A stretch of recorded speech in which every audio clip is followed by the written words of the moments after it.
Bonjour mes frères et sœurs. Que le nom du Seigneur soit béni. Michael a oublié de dire qu'il y avait une pastorale également en janvier. Ce sont des moments importants où nous sommes conduits à rencontrer des serviteurs de Dieu, des servantes, des couples pastoraux qui ont des difficultés ou qui s'interrogent. Vous voyez, par exemple, en Bretagne, moi cette semaine, j'ai dû recevoir 7 ou 8 coups de fil de Bretagne, de personnes qui souhaiteraient. Et il y a un pasteur qui va venir le 28 et 29 janvier pour nous rencontrer, pour faire le point, pour savoir si on peut travailler ensemble, etc. C'est vraiment pour nous quelque chose d'archi sérieux parce qu'on a besoin de discernement. On a prié pour nous. Vous voyez, par exemple, au Jeûner d'Or, on a rencontré un couple de missionnaires. Ils s'appellent David et Sarah. Retenez bien leur nom, ils font un travail. Je pense qu'ils sont sur le Zoom ce matin. Que Dieu vous bénisse. Ils font un travail, ils ont besoin du soutien d'une église. Vous savez qu'en ce moment, il y a la guerre au Cambodge. C'est compliqué au Cambodge. Et il faut un travail social. Lui, il s'occupe de forage de puits, d'autres choses encore. Elle s'occupe de travail social également, d'alphabétisation. Elle va visiter des femmes en prison pour leur apporter l'évangile, parce que c'est que des femmes qui peuvent aller dans des prisons de femmes. C'est vraiment, ils ont besoin d'être soutenus. Ils s'appellent Sarah et David. Voilà, ils étaient là, on a fait le point ensemble au Jeûner d'Or, et ainsi de suite. Vous voyez, monsieur et madame Kateko, ils vont venir avec un autre pasteur qui travaille là-bas dans le cadre de la Nouvelle-Calédonie. Et voilà, et nous sommes continuellement amenés à rencontrer des gens, et on a besoin de discernement pour savoir vers où aller, comment faire. On n'a pas le discernement de l'apôtre Paul, qui lui savait quand est-ce que certaines choses venaient de l'ennemi. Vous savez, Satan, il a empêché Paul de faire certaines choses, mais Dieu aussi a empêché Paul. Vous voyez, des portes qui s'ouvrent, qui se ferment. Ce qui est important, c'est qu'on obéisse. Ça, c'est important. Voilà, donc je vais prier pour monsieur et madame Venditti. Vous savez, hier, il y a quelqu'un qui m'a appelé aussi par rapport à quelqu'un qui est dans un pays en guerre, un autre pays en guerre. Et ce matin, elle m'a répondu pour me dire, monsieur Go, Dieu a exaucé. Mais c'est important quand on a nos enfants dans un pays en guerre. Hein. Mais là, on va prier pour David et Sarah Venditti. Venditti, pas Vendini. Ne confondez pas. Seigneur Jésus, tu as institué la prière pour que nous puissions déposer tout à tes pieds. Et ensemble, nous te prions pour cette pastorale, pour la venue de monsieur et madame Kateko, pour ce missionnaire, David et Sarah. Seigneur, bénis-les et conduis-les. Et donne-nous, nous qui avons la grâce d'avoir une église locale, d'être ses soutiens pour ces hommes et ces femmes. Conduis-nous, Seigneur. Conduis-nous dans tes voies qui sont bénies. Merci, Seigneur Jésus. Amen. Nous allons ouvrir le Saint-Livre dans l'évangile de Luc. Mais d'abord, je voudrais faire quelque chose d'important. Mardi soir, si vous étiez là, j'ai prêché sur ce sujet que nous allons réaborder. Et je me suis laissé emporter par mon zèle, qui n'était pas spirituel, pour mon zèle charnel, et j'ai dit 2 ou 3 choses qui n'étaient pas bien dites.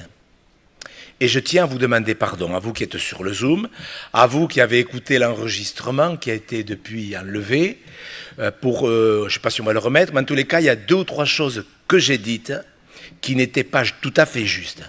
Par exemple, j'ai parlé des prédicateurs qui faisaient mal leur travail et qui annonçaient pas le salut comme il fallait. Et c'est vrai que ce n'est pas tous les évangélistes qui présentent mal l'évangile.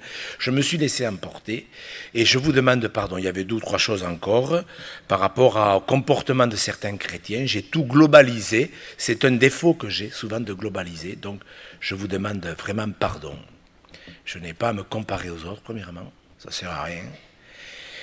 Voilà, j'espère que je l'obtiendrai. Vous me pardonnez? Merci. Non, mais c'est important. Vous savez, ce matin, je réfléchissais aux serviteurs de Dieu dans la Bible qui ont été repris par des prophètes. Et je regardais ceux qui ont mal réagi. C'est quand même inquiétant. Vous connaissez, hein? On ne va pas parler de tous ces rois. Évangile de Luc, chapitre 18. Le Seigneur leur parle de ce qu'il va faire pour le bien de l'humanité. Luc chapitre 18, verset 31. Jésus prit les 12 auprès de lui et leur dit, « Voici, nous montons à Jérusalem, et tout ce qui a été écrit par les prophètes au sujet du Fils de l'homme s'accomplira. Car il sera livré aux païens, on se moquera de lui, on l'outragera, on crachera sur lui, et après l'avoir battu de verge, on le fera mourir, et le 3e jour, il ressuscitera. » Mais ils ne comprirent rien à cela. C'était pour eux un langage caché, des paroles dont ils ne saisissaient pas le sens. Vous voyez, mes frères et sœurs, c'est la 9e fois que Jésus le leur dit dans la chronologie des évangiles. Il va le leur dire une 10e fois dans Luc. C'est la 9e fois que Jésus leur dit, voilà ce qu'il va m'arriver, la raison pour laquelle je suis venu, et ils ne comprenaient pas. La croix, c'est quelque chose. La croix de Jésus-Christ, mais celle que nous devons nous porter, c'est aussi un autre problème. Et nous avons du mal à comprendre. Ça peut être un langage caché. Ils ne comprenaient pas, pourtant c'était clair. Et c'était Jésus qui parlait, il le leur a dit. Mais vous avez vu comment c'est clair. Bien dit, pour nous c'est facile à comprendre, puisque tout a été accompli. Mais aujourd'hui, il y a des choses pour nous qui sont difficiles à comprendre. Alors, il faut que nous apprenions, mes frères et sœurs. C'est vrai que mardi, j'ai été maladroit, mais il y a quand même des choses qui doivent être apprises. Vous êtes d'accord que nous avons besoin d'apprendre ou de réapprendre. Et dans le Proverbe 8, vous savez, il y a des choses qui sont en même temps rassurantes. Dans le Proverbe 8, le Seigneur parle aux personnes qui ont de la difficulté, qui n'arrivent pas à réfléchir. Le Seigneur les appelle stupides. C'est pour ça que parfois je parle de stupidité, parce que c'est un comportement qui n'est pas réfléchi. On ne réfléchit pas. On écoute quelque chose, on sait que c'est vrai, mais on n'arrive pas à le méditer. Et la Bible dit, heureux celui qui médite. Examinez-vous vous-même. Édifiez-vous vous-même. Et je pense qu'il faut que nous apprenions. Vous voyez, dans le proverbe, Dieu dit, mais stupide, apprenez le discernement. Insensé, apprenez l'intelligence. Écoutez, nous devons tous, quel que soit notre degré de sensibilité, vous êtes d'accord, nous devons tous apprendre ce que Dieu veut que nous apprenions. La stupidité, c'est quelqu'un qui ne réfléchit pas, qui manque de réflexion.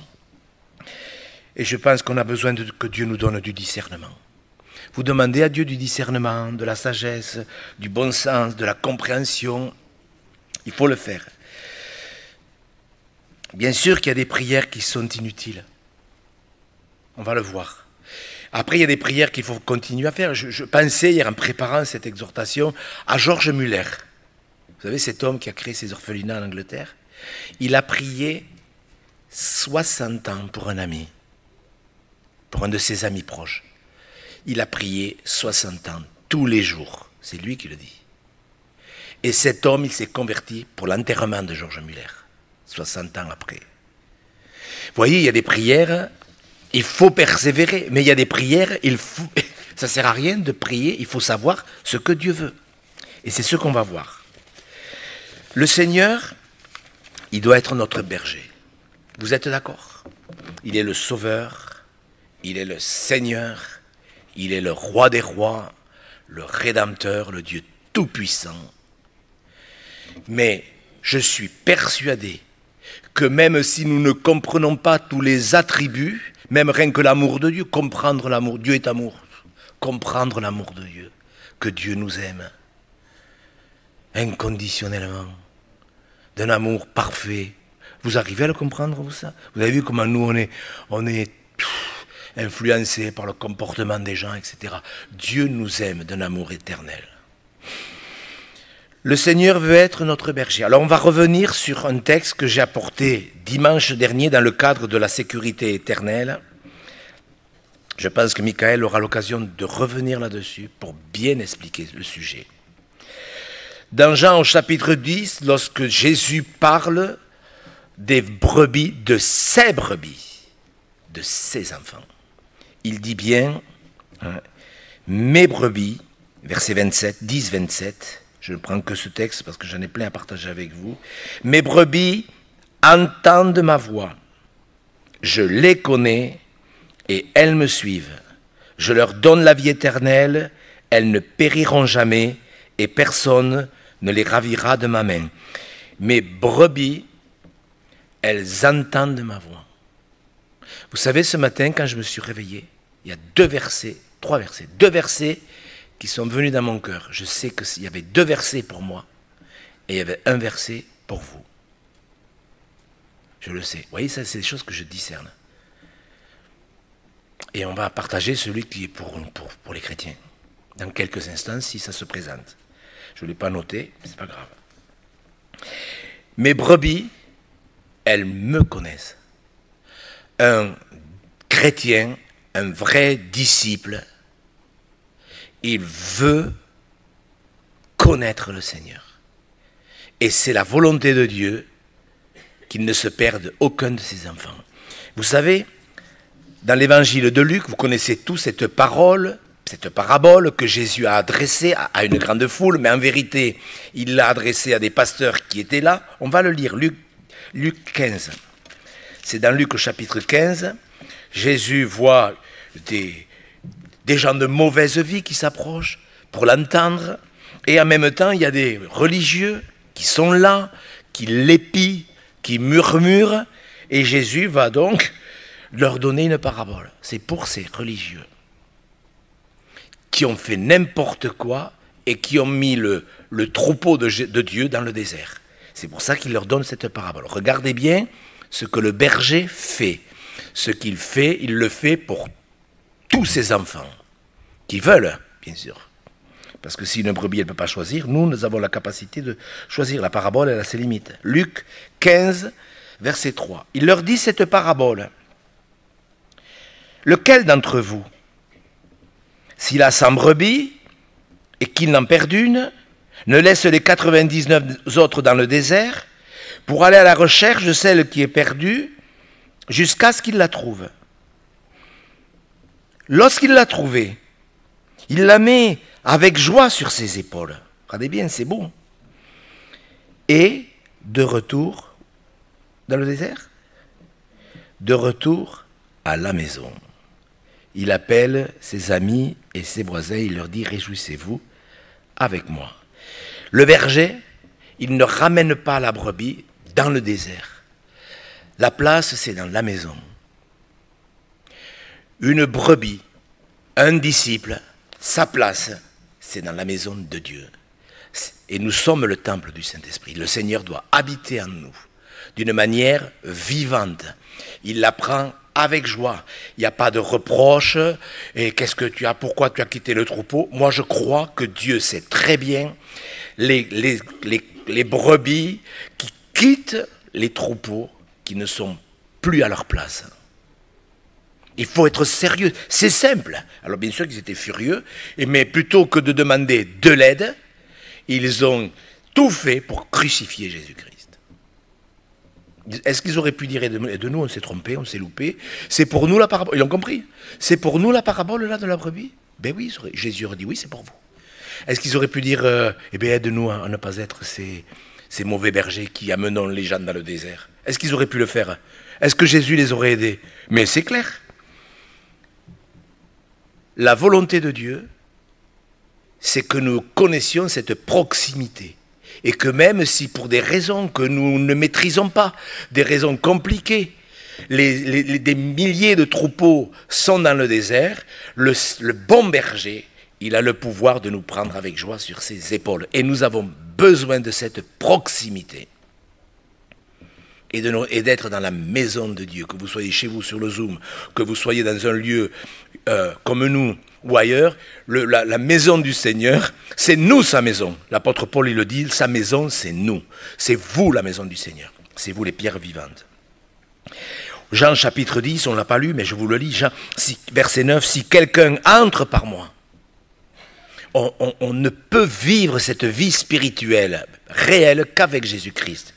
Il sortira, il trouvera des pâturages. Vous voyez, il trouvera des pâturages.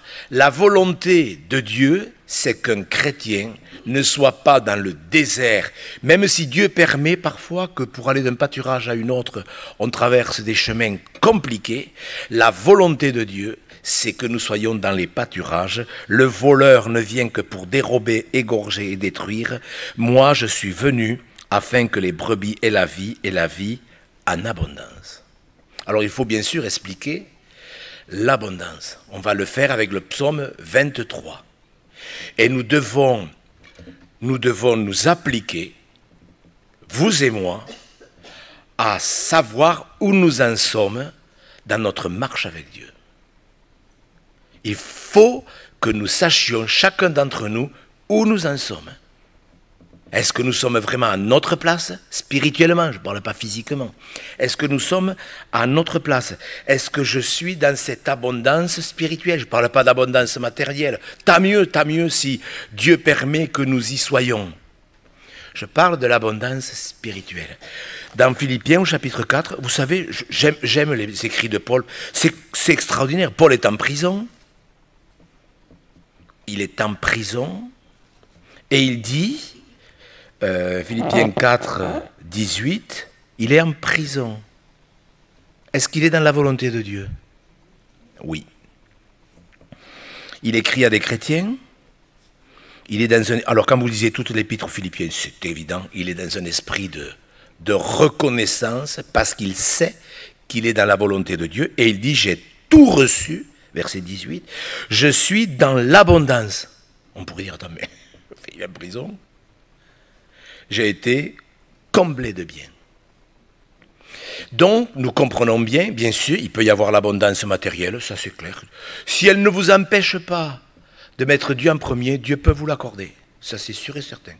C'est d'une simplicité enfantine. Je suis dans l'abondance. L'abondance de paix. Vous croyez que Dieu peut augmenter la paix en nous? Oui. Est-ce qu'il peut augmenter l'espérance? Oui. La grâce? Oui, tout ça c'est écrit. Paul le dit, je l'ai dit dernièrement plusieurs fois, mais quand il parle de ce qu'il est, il dit, moi, Paul, prisonnier dans le Seigneur. Il est dans la volonté de Dieu. Il n'est pas en prison parce que, avant d'être chrétien, il faisait mettre les chrétiens en prison et Dieu le lui rend. Tout ça, c'est des œuvres du diable pour nous culpabiliser quand nous traversons certaines choses, pour nous dire, ouais, mais tu as fait ça avant, peut-être que... Non, Dieu ne nous traite pas comme ça. Les hommes sont comme ça. Mais Dieu ne nous traite pas comme ça. Paul, il dit, moi, je suis le prisonnier dans le Seigneur. Il dit pas, je suis prisonnier de Rome ou de Néron ou de César. Non, je suis prisonnier du Seigneur.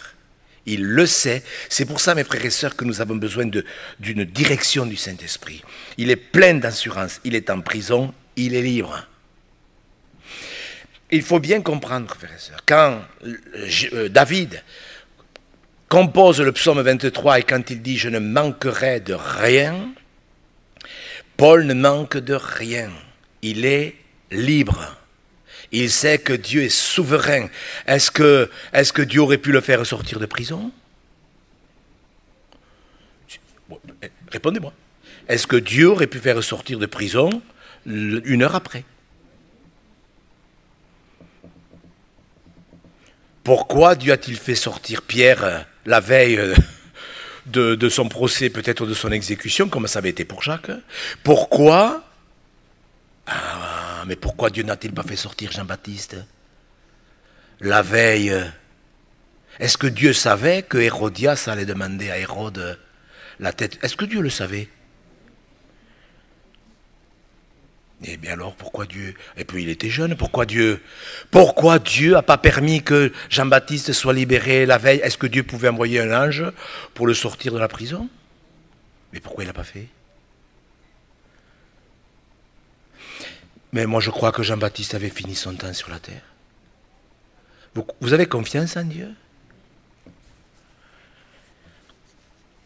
L'Éternel est mon berger. Mes frères et sœurs, vous savez, moi, c'est vrai que je ne suis pas toujours fin. Vous voyez, vous l'avez vu mardi. Mais il y a des choses que je sais. Je sais une chose. C'est qu'il y a des textes dans la Bible, il faut que nous nous nous les empoignions, ces textes, que nous nous les approprions. Et il faut que tous nous puissions dire, oui, Jésus est mon sauveur. Vous pouvez dire, Jésus est mon sauveur. C'est beau quand on peut dire, Jésus est mon sauveur.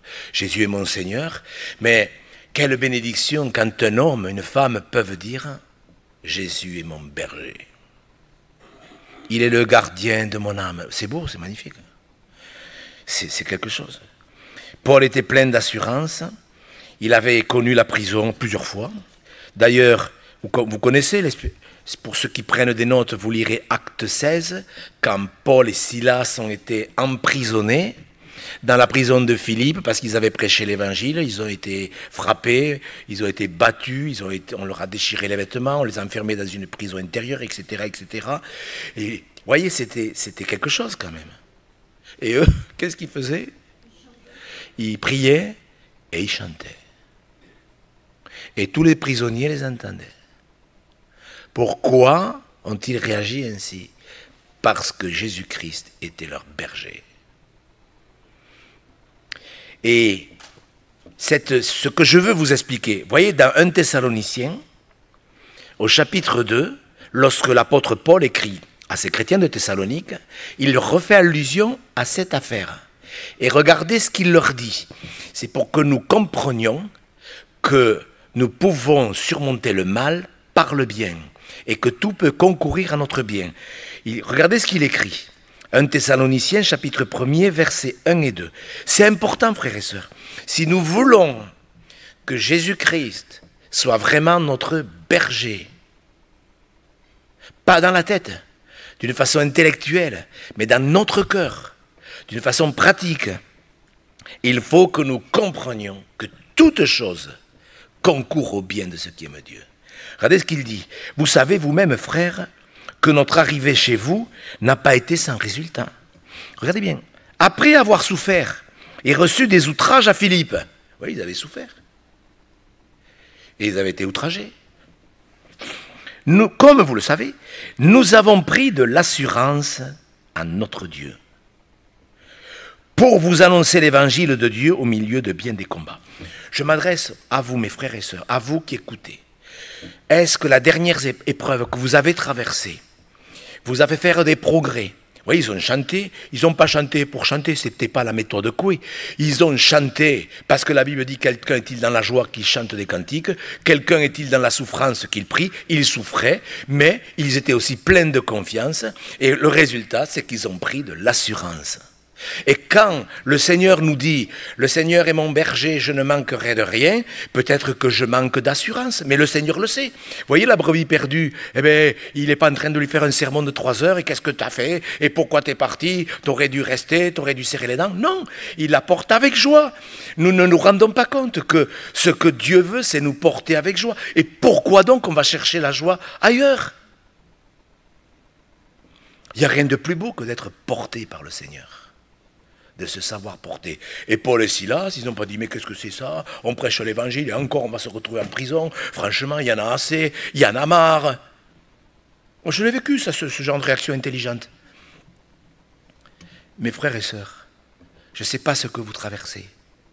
Je ne sais pas si Dieu permet ceci, si c'est le diable qui nous attaque, ou si c'est Dieu qui l'autorise. Ce n'est pas grave. Ce qui est important, c'est que dans la situation que nous traversons, nous puissions dire, Seigneur, je te fais confiance. Et cette épreuve fera que je ne manquerai pas d'assurance. Nous avons pris de l'assurance. Paul, il est plein d'assurance. Un véritable disciple. Je sais qu'on traverse des choses parfois pas faciles. Je le sais quand même. Mais la question que je nous pose ce matin, vous savez, c'est sérieux parce que j'ai parlé de cette affaire, de la sécurité éternelle, etc. Je ne vais pas revenir sur ce que je dis dimanche. Mais est-ce que vous croyez que la volonté de Dieu, elle est bonne? Aujourd'hui, en 2025, est-ce que vous croyez, oui, comme disait Michael dans les annonces, est-ce que vous croyez que si Dieu nous demande de prier des ouvriers, c'est parce qu'il peut envoyer des ouvriers? Mais oui, mais bien sûr. N'abandonnez pas votre assurance. Hébreux chapitre 10, versets 35 et 36. N'abandonnez pas votre assurance à laquelle est attachée une grande rémunération. C'est un commandement. Comment un chrétien peut-il avoir Jésus-Christ pour berger s'il s'il ne reçoit pas les instructions, recevez mes instructions et vous trouverez le repos. Et quand Dieu, dans son intelligence, je ne parle pas de son amour, mais dans son intelligence, nous demande de ne pas abandonner notre assurance, c'est quelque chose de sérieux. Si je vous dis ne perdez pas vos clés, ne perdez pas vos clés, c'est pour votre mal ou pour votre bien? Mais quand même, quand Dieu nous dit quelque chose de spirituel, n'abandonnez pas votre assurance à laquelle est attachée une grande rémunération. Et on l'a lu, Jésus l'a dit, le voleur, il ne vient que pour ça, pour voler. Et s'il peut voler l'assurance, s'il peut voler la paix, s'il peut voler l'espérance, tout ça, bien sûr qu'on ne pourra pas louer avec le psaume 23, l'Éternel est mon berger, je ne manquerai de rien. On peut revenir sur le psaume 23, s'il vous plaît. Ce psaume, je vous le dis de la part du Seigneur. Dieu veut que vous vous empariez de ce psaume. Parce qu'il n'y a rien de plus merveilleux que de vivre ce psaume. L'Éternel est mon berger. Vous pouvez le dire ça déjà? L'Éternel est mon berger.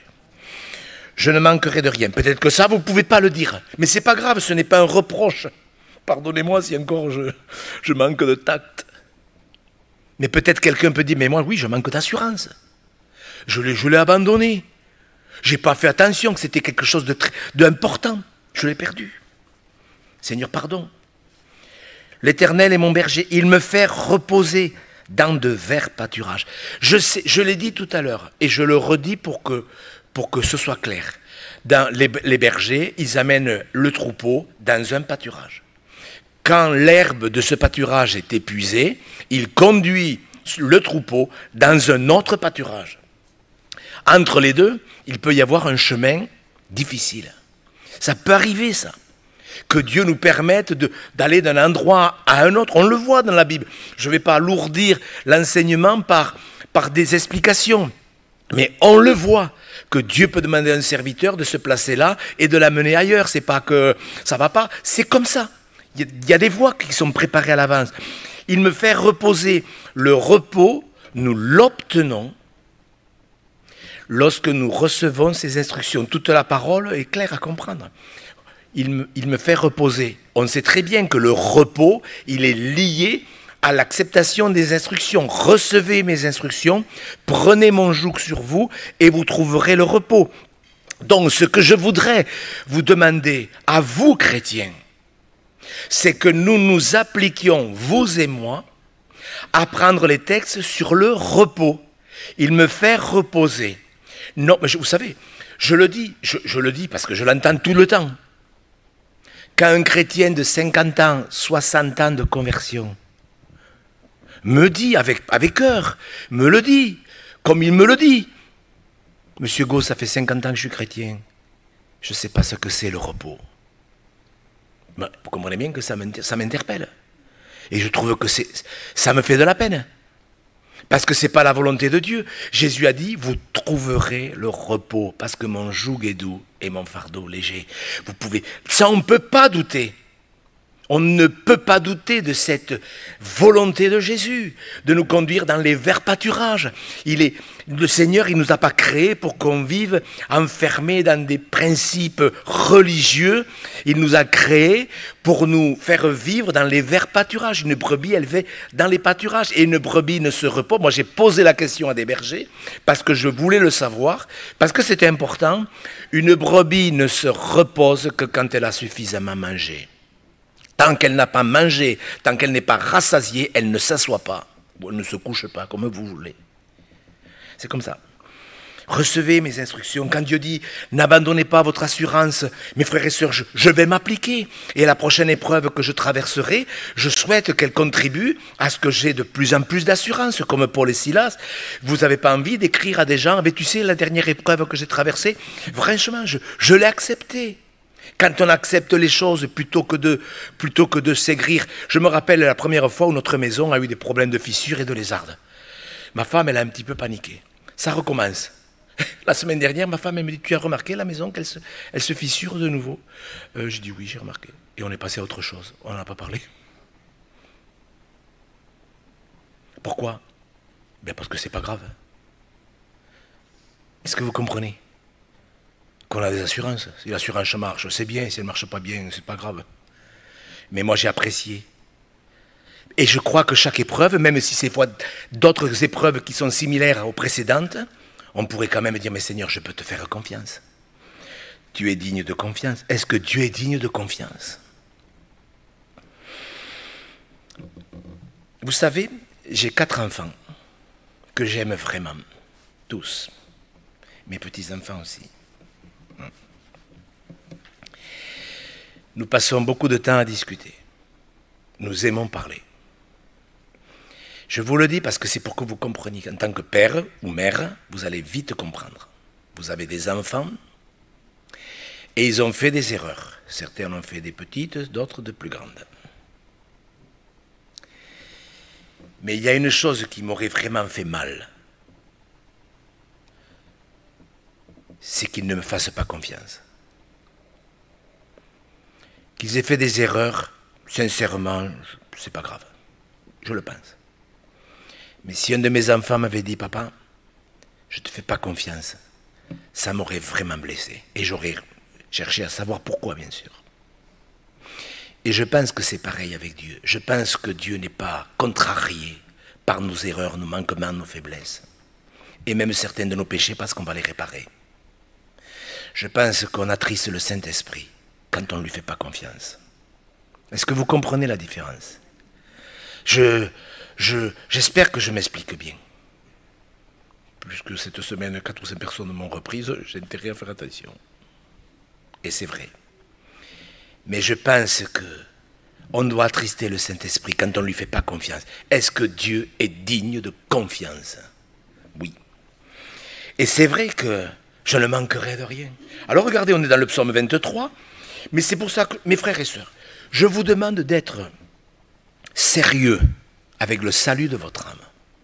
Et de ne pas lire un psaume mécaniquement. Vous voyez que j'emploie les mots qu'il faut.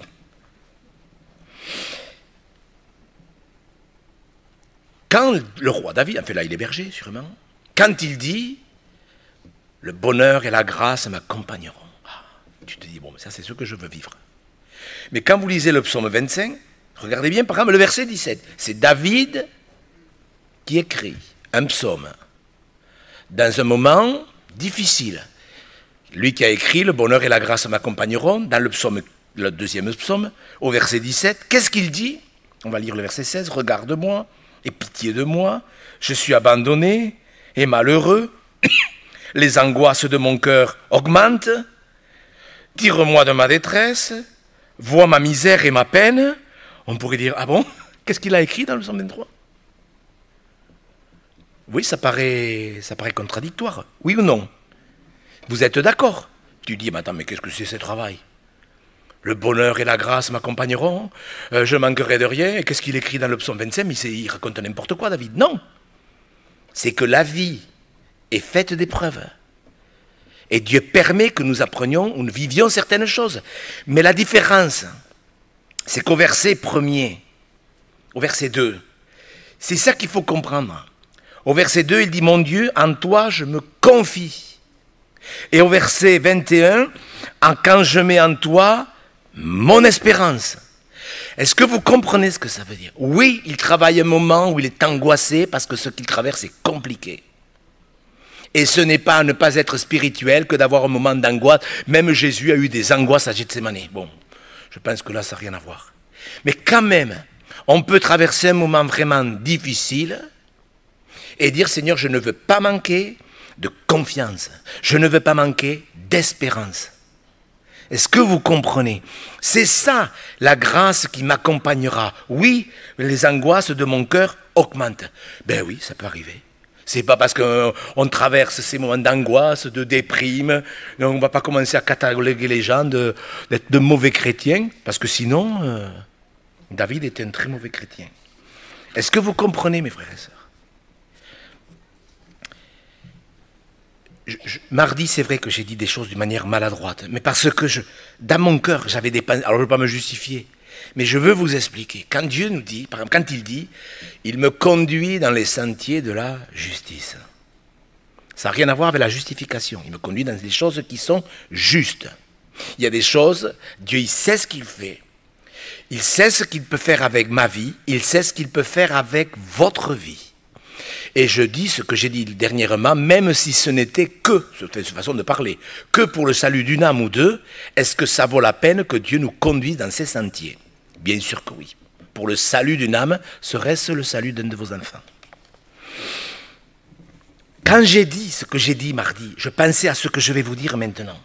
Lorsque l'apôtre Paul, tenez-vous bien, l'apôtre Paul, qui est quand même, il a écrit, pas la moitié, mais il a écrit 13 épîtres sur 27 dans le Nouveau Testament. Cet homme de Dieu, à un moment donné, il va traverser un moment difficile, il va recevoir une infirmité pour le restant de sa vie. Une infirmité. 2 Corinthiens chapitre 12, j'y reviens, c'est pour vous expliquer que quand Dieu nous conduit, c'est parce qu'il veut nous montrer quelque chose. Et que parfois, même s'il faut prier pendant 60 ans pour le salut d'une âme, ce qui est une chose, ça n'est une autre, que le Seigneur nous éclaire par rapport à certaines épreuves. C'est un homme de Dieu, il a été enlevé au paradis, l'apôtre Paul. Je ne sais pas si vous réalisez. Ce qu'il a entendu, personne ne peut l'exprimer. C'est pour ça, n'écoutez pas tous ces gens qui disent qu'ils ont vécu une expérience dans l'au-delà et qui reviennent et qui racontent de ces trucs. Ce qui se vit dans le paradis, on ne peut pas l'exprimer. C'est pas moi qui le dis. Verset 7. Et pour que je ne sois pas enflé d'orgueil, à cause de l'excellence de ces révélations, il m'a été mis une écharde dans la chair, un ange de Satan pour me souffleter et m'empêcher de m'enorgueillir. C'est une épreuve. 3 fois, j'ai prié le Seigneur de l'éloigner de moi. Est-ce qu'il a bien fait? Mais bien sûr. Il est Seigneur, mais cette écharde, retire-la. Cette infirmité, je n'en veux pas. Je veux te servir, je ne veux pas cette infirmité. Je ne peux pas te servir avec cette infirmité. 3 fois. Et il m'a dit, ma grâce te suffit. Mes frères et sœurs, parfois on a des épreuves. Moi je le sais. Avant je ne le faisais pas. Maintenant je le fais d'une manière plus concise parce que c'est important. Hier il y a un monsieur qui m'appelle avec une dame. Monsieur Go, priez pour une personne de notre famille. Elle est vraiment malade. Ça va très très très très mal. Avant j'aurais dit, dites-moi son prénom, je vais prier pour elle. Comme je l'ai fait pour cette personne qui m'appelait d'Afrique par rapport à son fils qui est dans un pays en difficulté. J'ai demandé un renseignement et ce matin elle m'a dit qu'elle avait exaucé. Cette personne qui m'a appelé hier, j'ai demandé le prénom, j'ai dit mais en fait votre nièce, écoutez bien mes frères et sœurs. Elle est malade, mais qu'est-ce qu'elle fait? Eh bien elle tire les cartes, elle pratique les sciences occultes, tatati, tatata, il m'explique. Ah j'ai dit écoutez, dites-lui que vous prierez pour elle quand elle renoncera à ces choses. Et vous lui lirez Deutéronome 18:10 et qu'on ne trouve chez toi personne qui interroge les morts, etc. Est-ce que vous comprenez? On peut prier pour des gens, on va prier pour des gens, mais si Dieu n'est pas d'accord, il faut que l'obstacle soit enlevé. C'est pour ça que je vous dis parfois que nous, les chrétiens, moi, le premier, je suis stupide, parce qu'on devrait demander à Dieu qu'il nous montre. Paul, à la 2e fois, il a dit, il veut prier une 3e fois. Et Dieu lui a montré. Et il a gardé cette écharde toute sa vie. Ça ne l'a pas empêché de faire la volonté de Dieu. Regardez avec moi dans Galates. Je vous le dis parce que c'est pas parce que vous avez une infirmité que vous ne pouvez pas servir. Regardez dans Galates. Moi, vous savez, quand j'ai fait l'AVC et qu'on m'a dit que je ne pourrais plus prêcher, j'ai médité ces textes. Ça m'a fait du bien. J'ai dit, mais Seigneur, c'est pas grave. Galates chapitre 4, verset 13. Vous ne m'avez fait au compteur. Regardez bien. Est-ce que ça a empêché l'apôtre Paul d'aller en Galatie? Vous savez que ce fut à cause d'une infirmité de la chair que je vous ai annoncé l'évangile pour la première fois et mise à l'épreuve par ma chair. Vous m'avez témoigné ni mépris ni dégoût. Ben voyez, l'apôtre Paul, il avait besoin d'une réponse. Quand on lit, quand on veut vivre le psaume 23, il ne faut pas le réciter comme ça mécaniquement. Par superstition, il faut se poser la question, Seigneur, tu es mon berger, Je me suis peut-être égaré à cause peut-être des pasteurs, oui, qui n'ont pas fait leur travail. Quand même, ce que je dis, ça tient debout. Je suis dans le désert. Je suis sérieux. Je te demande de me porter sur tes épaules à la maison. Je veux me reposer dans les pâturages. Je ne veux manquer de rien. Tu sais de quoi je manque. Je vais essayer de terminer avec ça. Je veux que tu me conduises dans les sentiers, dans la justice. Je veux savoir ce qui est juste. Tu permets cette infirmité, parce que Paul, il ne fallait pas qu'il s'enorgueillisse. Est-ce que c'était important que l'apôtre Paul ne s'enorgueillisse pas? Moi, je pense. Mais est-ce que c'est important que nous ne nous enorgueillissons pas? Il m'a été mis une écharde, et Dieu m'a dit, ma grâce te suffit. Et puis, le Seigneur, il agit, c'est dans la faiblesse de Paul. Ça n'a pas empêché le Seigneur Jésus-Christ d'utiliser l'apôtre Paul malgré son infirmité. Et à vous, qui peut-être m'écouterez, qui écouterez, qui avez peut-être une infirmité, ce n'est pas ça qui va vous empêcher de servir Dieu. Mais Dieu peut vous guérir aussi. Vous comprenez pourquoi on a besoin de discernement. On a besoin de discernement. Et puis c'est pour ça que nous aimons faire des agapes, pour prier les uns pour les autres. Vous savez, il y a quelques années, quand je priais, j'ai pensé à ce témoignage. Il y a quelques années, nous étions ailleurs. Et on priait pour une sœur dans l'église qui ne pouvait pas bouger un bras. Elle s'était convertie. Écoutez bien, mes frères et sœurs. Elle avait donné son cœur au Seigneur. Et on priait pour elle. Seigneur, guéris-la, guéris son bras. Et puis un jour, j'ai eu à cœur d'avoir un entretien avec elle. Et je lui dis, voilà, j'aimerais discuter avec vous, tatati. Et en parlant, en discutant, elle m'a ouvert son cœur. Elle avait 60 ans, une soixantaine d'années. Et elle me dit, Monsieur Gau, je peux vous dire quelque chose? Lorsque j'avais 17 ans, elle n'était pas chrétienne, elle était dans un foyer catholique, mais non pratiquant. Elle me dit, voilà, j'ai eu une aventure avec un garçon, et je suis tombée enceinte, et dans ma famille, ça a été un esclandre, mes parents m'ont forcé à avorter. Ça a été une souffrance, vous ne pouvez pas vous imaginer.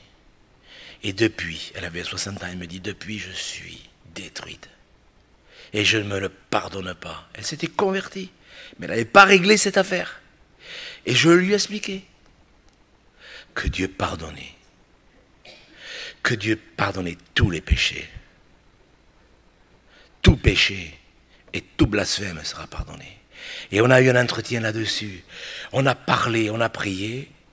Et le dimanche, elle est revenue à l'église et me dit, Monsieur Gau, le Seigneur Jésus a guéri mon bras. Je ne dis pas que toutes les maladies sont psychosomatiques ou spirituelles. Mais cette femme, elle a été guérie. Parce qu'elle n'arrivait pas à se pardonner.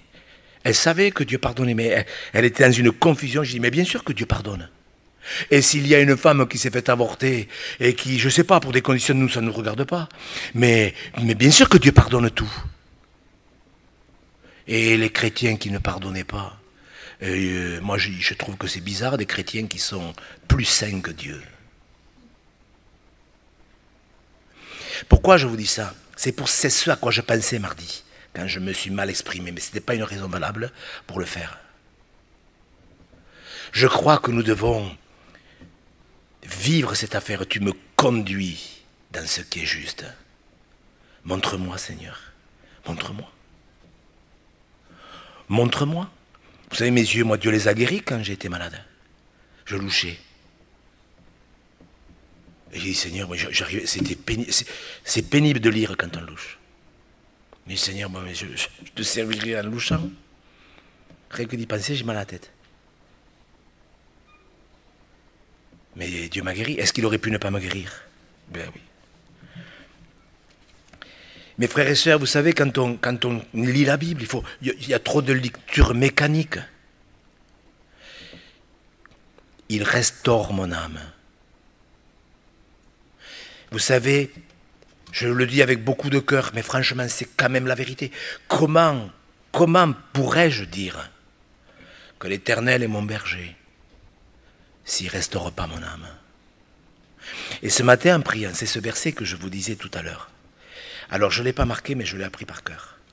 C'est pour ça que le Saint-Esprit me l'a peut-être rappelé.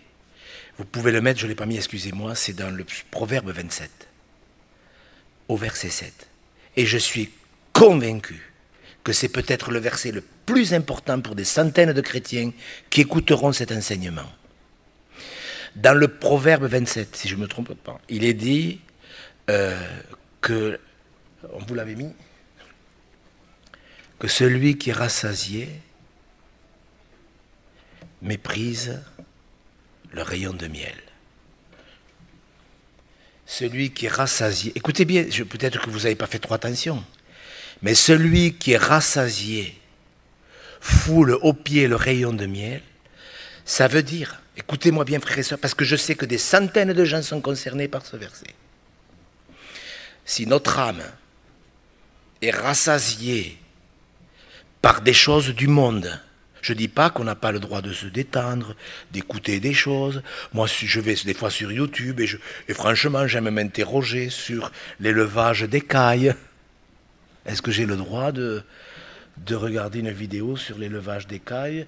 Est-ce que j'ai le droit de m'interroger sur la constellation d'Orion?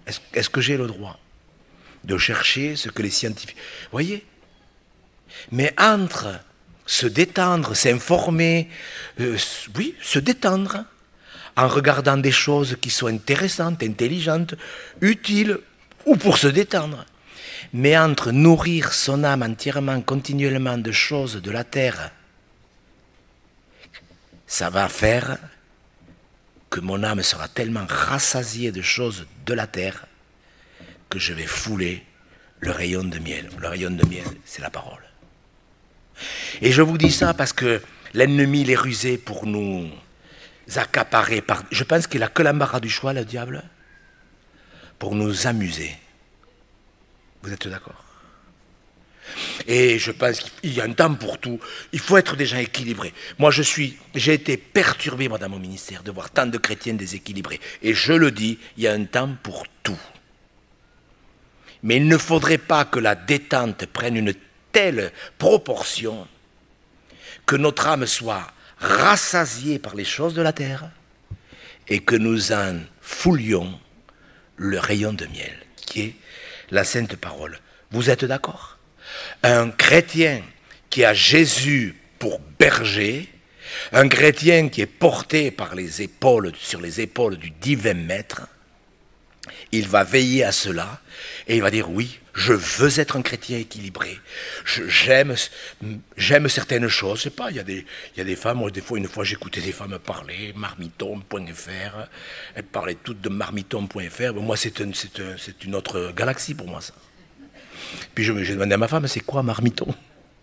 Elle me dit, ben, c'est un site pour apprendre la cuisine. Je dis, bon, mais voyez, est-ce que c'est bien, certainement, de bien cuisiner pour son mari? Est-ce que c'est bien? Ben oui, c'est bien. Voyez, il faut être intelligent. Mais lorsque les choses du monde prennent trop d'importance, danger. De fouler aux pieds le rayon de miel. Tu dresses devant moi une table en face de mes adversaires.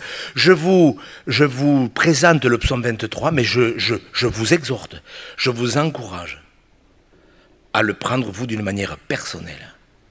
Vous savez, quand on le lit, tu dresses devant moi une table en face de mes adversaires. Bon, ça peut être, quelqu'un peut dire, oh, que c'est poétique, mais qu'est-ce que ça veut dire?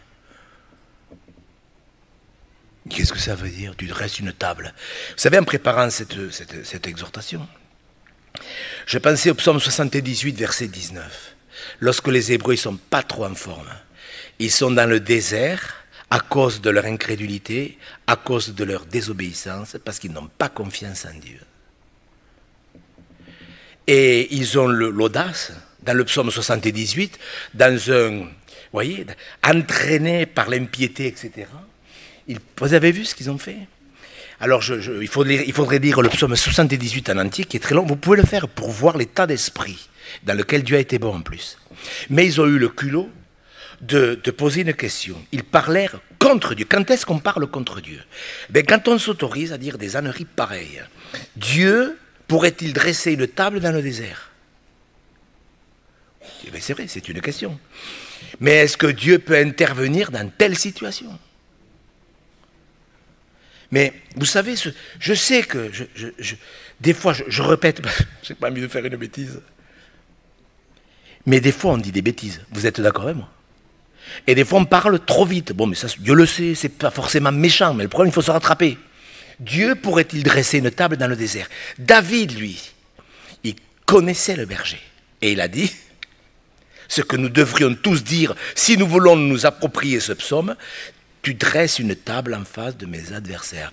David a connu l'adversité. Alors c'est très intéressant, avec ce que je vous dis, de prendre le temps et de dire, tiens, comment Paul s'est comporté dans telle affaire, comment David s'est comporté dans telle autre, et vous vous rendez compte qu'en fonction de sa communion avec Dieu, il ne réagissait pas pareil. Regardez par exemple dans le psaume 92. C'est important on va lire ça là maintenant. Parce que ce verset, tu dresses devant moi une table en face de mes adversaires, ne peut être compris qu'en commençant cette explication. Dans le psaume 92, David y va bien là, et regardez ce qu'il dit. Il a confiance. Il a confiance en Dieu. Il le connaît. Il a mûri. C'est sûr que quand vous voyez les psaumes, vous voyez la progression, la maturité de David qui augmente. Alors ça, vous ne le voyez pas au début. Mais quand vous lisez certains prophètes, vous voyez comment ils font des progrès personnellement, en fonction de leurs paroles. Et là, dans le psaume 92, David, il en est à ce niveau. Vous voyez, quand il dit au verset 11, « Tu me donnes la force du buffle, je suis arrosé par une huile fraîche. Mon œil... » Et regardez bien. Pourquoi il dit ça? Mon œil se plaît à contempler mes ennemis.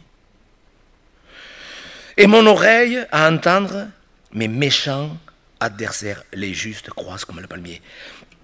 Pourquoi il dit ça? Il fait le malin, il fait le beau?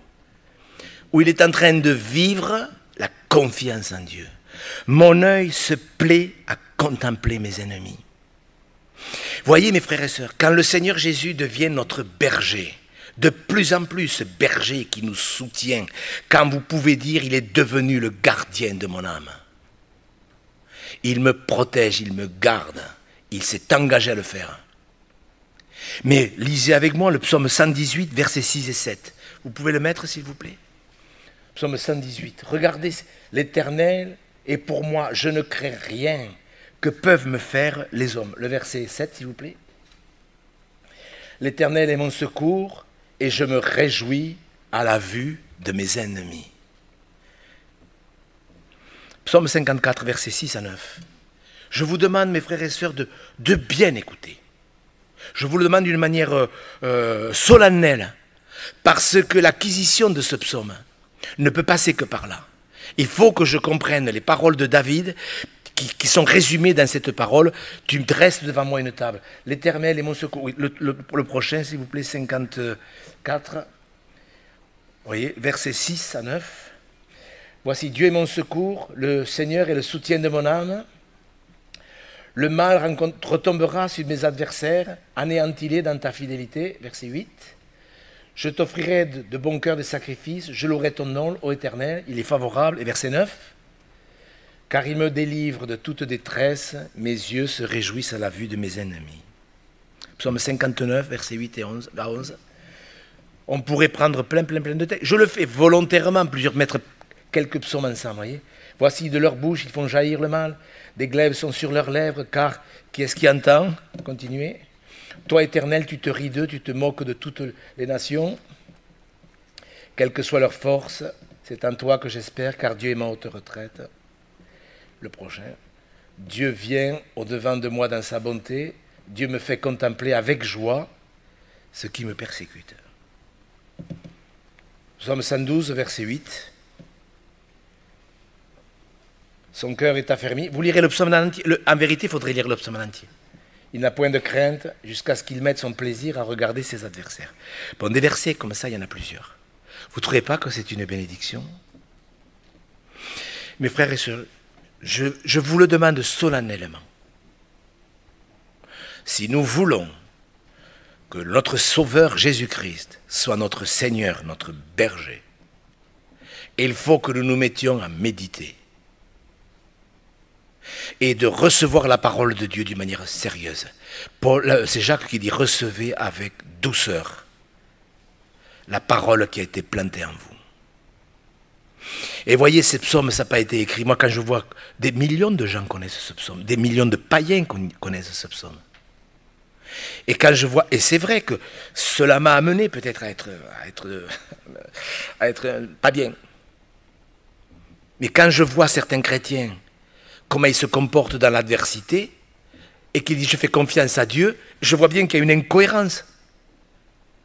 Tu dresses une table en face de mes adversaires. Point. C'est la volonté de Dieu de dresser une table. De dresser une table. Une table, c'est une bénédiction. Quand Jésus parle à l'église de Laodicée et qu'il dit je me tiens à la porte et je frappe. Si quelqu'un ouvre, j'entrerai et je souperai avec lui. Et moi j'ai étudié un petit peu le texte. Dans l'enseignement hébraïque, cette affaire que Dieu dit je souperai avec lui, ça veut dire que c'est lui qui amène la nourriture. Mais tout ça, quand il dit si quelqu'un entend ma voix, c'est précédé de 5 conseils. Il me conduit.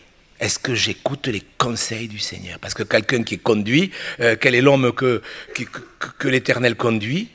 Eh c'est celui qui a la crainte de l'Éternel. L'Éternel lui montre la voie qu'il doit suivre. Enfin, il ne faut pas rêver. Il y a des cohérences. Et quand Jésus dit, mais moi, si quelqu'un entend, j'entrerai, ça prouve qu'il y a une séparation. Et que Dieu est patient. Et qu'il est là, prêt à entrer avec toute la nourriture. Parce que nous, on peut lui dire, mais moi, je n'ai pas grand-chose à mettre sur la table. Eh bien, moi, j'ai tout, dit le Seigneur. Vous croyez que Dieu peut amener toute la nourriture dont vous avez besoin? Et que vous pouvez dire, mais moi, j'ai rien à offrir, mais Seigneur, merci d'amener la nourriture. Ça peut arriver d'avoir rien. Mais je te conseille d'acheter de moi de l'or éprouvé par le feu, afin que tu deviennes riche, de retrouver cette communion. Je te conseille d'acheter de moi des vêtements blancs, afin que la honte de ta nudité ne paraisse pas. Je te conseille d'acheter un collier pour tes yeux, afin que tu y vois. Je te conseille d'avoir du zèle. Je te conseille de te repentir. Et c'est là qu'il dit, si quelqu'un entend ma voix, les brebis, elles entendent la voix. Moi, je peux vous dire que ce matin, je l'ai vécu parce que je m'y applique, enfin, on s'y applique. Moi, vous savez, c'est ma vie, mon ministère, enfin, pas mon ministère, mais ma communion avec Dieu. Christ est ma vie, pas assez, bien sûr. Mais moi, je crois qu'on peut entendre la voix du Seigneur par sa parole. Et je peux vous dire que quand je me suis réveillé, j'ai eu 2 versets, ça m'a mis d'équerre, comme on dit. Si quelqu'un entend ma voix, et si nous n'entendons pas sa voix, il se pourrait qu'il y ait peut-être une distance un petit peu trop longue. Celui qui est rassasié foule aux pieds le rayon de miel. C'est des versets, c'est vrai que moi la première fois que j'ai lu ce texte, j'ai rien compris. La 20e fois non plus, mais la 50e fois j'ai compris. Si quelqu'un entend ma voix, des déserts, c'est dommage de rester dans le désert. Vous savez, mardi, je parlais de ce texte, je ne sais pas si je l'ai marqué. Le livre du Deutéronome commence avec un drôle de verset. Vous pouvez le mettre si vous voulez. Je l'ai mis sur la note, je ne sais pas. Deutéronome, non, je ne l'ai pas. Mettez-le s'il vous plaît. Deutéronome 1, verset 2. Il y a 11 jours de marche entre Horeb et Kadès Barnéa. Alors, si vous écoutez la parole, si vous êtes en train de découvrir l'évangile, ça ne vous dit pas grand-chose. Mais ça veut dire que les Hébreux, quand ils sont sortis d'Égypte, ils avaient 11 jours de marche pour arriver en Israël. Et à la place de mettre 11 jours, ils ont mis 40 ans. Il y a 11 journées de marche. Alors, mettons qu'ils aient mis 1 mois ou 2 ou 3, ou 4 ou 5, mais on peut dire, nous, mais ces Hébreux, ils sont vraiment tordus. Vous ne trouvez pas? Nous, on n'aurait pas mis 40 ans, nous. Vous êtes d'accord? 11 jours. Moi, quand j'ai lu ça, il n'y a pas longtemps, il y a 2 ou 3 ans que je me suis en lisant, vous savez, je lis comme ça. 11 jours. Parce que j'ai entendu tellement de choses fausses. Il aurait fallu tant de temps. Non, il y a 11 jours de marche. Vous voyez, bon, je ne sais pas, ça a été écrit pour notre instruction. Est-ce que nous avons perdu du temps? Dites-moi, est-ce qu'il y a quelqu'un ici, au milieu de nous, soyons honnêtes, qui n'a jamais perdu de temps? Quelqu'un peut lever la main et dire, mais non, moi j'aurais mis 10 jours, monsieur, j'aurais couru. Moi. Je pense ce sont nos frères. Hein. Vous êtes d'accord? Ce sont nos frères. Point barre. Mais je crois qu'on peut laisser le berger s'approcher de nous. Vous croyez pas? Tu vois, Seigneur, je ne sais pas trop où j'en suis, mais je veux que tu me portes sur tes épaules. J'ai besoin d'être rassuré. Cette brebis, quelle image extraordinaire. Hein. Quelle image extraordinaire. Mes brebis, elles me suivent. Et je termine avec la pensée la plus importante. Pourquoi tant et tant et tant de chrétiens n'arrivent pas à s'approprier le psaume? Écoutez bien. Jésus a dit, si quelqu'un veut me suivre, qu'il renonce à lui-même, qu'il se charge chaque jour de sa croix et qu'il me suive. Mes brebis, elles me suivent. S'il n'y a pas la croix dans la vie d'un chrétien tous les jours, c'est-à-dire la joie de faire sa volonté. Ça ne veut pas dire porter sa croix qu'il faut tous les jours chercher une occasion de souffrir. Je vous dis, là aussi, j'ai tellement entendu d'âneries. La croix, ça veut dire, voilà, tu es en premier dans ma vie. Je t'obéis. Tu m'as montré ça ce matin, j'en prends acte. Et je le mets en pratique. Si quelqu'un veut me suivre, si quelqu'un veut être mon disciple, qu'il se charge de ma croix, de la croix, sa croix chaque jour, et qu'il me suive. Toute autre démarche nous place sur le chemin large et spacieux de la religion des hommes. C'est sûr et certain. Et je termine avec ce verset. Quand Paul parle, vous savez que Paul parle, on va terminer avec 2 versets, je ne veux pas bâcler la prédication. Dans 2 Corinthiens, au chapitre 11, Paul exhorte les chrétiens de Corinthe, qui ne sont pas trop bien. Il leur dit, c'est 2 Corinthiens 11, il leur dit, j'ai peur que vos pensées ne se détournent de la simplicité de Christ. Oui, c'est simple. Est-ce que ce qu'on a vu ce matin, c'est compliqué?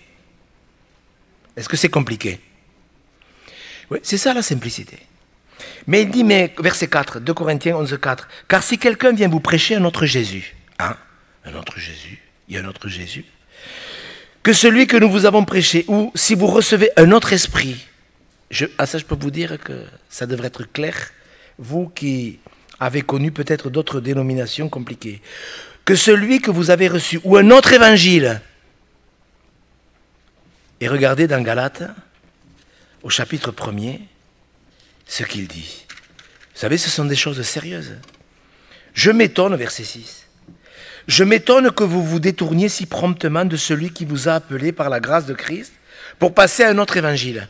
Un autre évangile. Non pas qu'il y ait un autre évangile, mais il y a des gens qui vous troublent et qui veulent altérer l'évangile de Christ. Mais si nous-mêmes, si un ange du ciel annonçait un évangile s'écartant de celui que nous vous avons prêché, qu'il soit maudit. Il y a des gens qui veulent altérer l'évangile. Altérer, ça veut dire le modifier. Ça veut dire le transformer, le dénaturer. C'est ça, si. Il y a des gens qui... Écoutez bien, mes frères et sœurs. Quand dans le royaume de Dieu, toute dénomination confondue, ce que je vous dis, c'est simple. Paul explique aux Galates, il dit si on présente un évangile où il n'y a pas la croix, un évangile dénaturé, transformé, modifié, c'est un autre évangile. Et même si un ange venait, et je peux vous dire que les anges déchus sont venus, enseigner des doctrines de démons, et un évangile où il n'y a pas la croix, c'est un faux évangile. Et si nous voulons que Jésus soit notre berger, mes frères et sœurs, il faut porter la croix, et c'est une joie. C'est comme ça qu'un chrétien, il est libre. Alors moi, ce que je vous propose, c'est que nous nous recueillons, que nous prenions le pain et le vin, mais vraiment avec joie. Est-ce qu'il y a quelqu'un qui, au milieu de nous, vous qui m'écoutez sur le Zoom, est-ce qu'il y a quelqu'un qui peut dire, moi, je n'ai envie que d'une chose, c'est d'être sur les épaules du berger. Je manque d'assurance, eh bien je vais la trouver. Je manque de paix, je manque de confiance, je manque de respect. Je ne sais pas, est-ce qu'on peut le dire au Seigneur? Est-ce qu'on peut dire en toute humilité, Monsieur Casajou, s'il vous plaît, est-ce qu'on peut dire à Jésus, Seigneur, tu vois, moi je manque de confiance. Je m'inquiète pour ci. Je m'inquiète pour mes enfants. Écoutez-moi bien, c'est Dieu qui donne la vie. Vous avez des enfants, c'est Dieu qui vous les a donnés. Dieu les protégera. Bien sûr, ne les mettez pas n'importe où, bien sûr. Ne les mettez pas dans des endroits où ça risque avec des inconvertis, etc. Sérieusement. Je ne sais pas de quoi vous manquez, de quoi je manque. Mais je crois que s'il est mon berger, je manquerai de rien. Même s'il me permet de me retrouver un jour dans certaines prisons, je voudrais que, mes frères et sœurs, je vous le dis, je suis votre pasteur. Je suis votre serviteur. Je vous ai demandé pardon tout à l'heure pour mon zèle qui n'était pas clair mardi. Mais je sais une chose, c'est que votre place, ma place, elle est à la maison, sur les épaules du berger. Qui peut venir à lever une brebis sur les épaules du Seigneur? Moi, voyez, je pense que vous risquez rien. Et je vous demande de vous lever avec joie, vous qui êtes repentis, convertis, nés de nouveau, qui avez Jésus-Christ pour Père et pour berger. Je vous le demande avec cœur, vous qui êtes chez vous, oui, vous pouvez prendre la Sainte Seine. Quelqu'un me disait dernièrement, mais est-ce qu'à la maison, on peut prendre la Sainte Seine? Ben, bien sûr, on prie sur le Zoom, on chante sur le Zoom, on écoute la parole de Dieu, on intercède, on supplie le Seigneur, et bien sûr qu'on fait tout ou rien. Mes frères et sœurs, vous qui êtes nés de nouveau, levez-vous avec joie et remerciez le Seigneur et demandez-lui sa grâce tant que vous êtes sur les épaules. Parce que je peux vous dire que tant qu'on est sur ses épaules, vous pouvez être rempli de confiance. Faites-le de bon cœur. Dieu voit comment on se lève, vous savez. Il l'a prise avec joie. Peut-être que vous n'avez pas la joie, mais soyez sur ses épaules et je peux vous dire que la joie elle reviendra. Que Dieu vous bénisse, mes frères et sœurs. Merci au Seigneur d'avoir institué la Sainte Seine. Vraiment.